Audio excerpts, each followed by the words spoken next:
Hey guys, in this video we're going to take a look at how you can set a default favorite folder in the Safari app on the iPhone 15 series.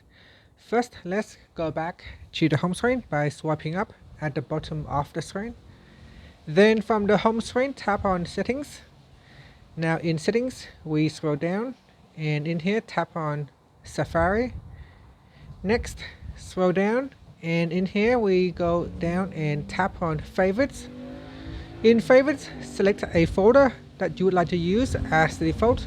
So here I can set it to IT Jungles. And if you want to create more folders within the favorites folder, you can open up your Safari web browser. In here, tap on your bookmark and then tap on edit. Next, we go into favorites. So tap on new folder down here and then make sure you choose favorites and then give it a title. So here I say test, then tap on done. So tap on done again. Now if we go back into the settings menu, you can see we have now created a new folder within the favorites folder. So that is how you can create a new folder in favorites if you want to create a new folder. And that's it. Thank you for watching this video. Please like and subscribe to my channel for more videos.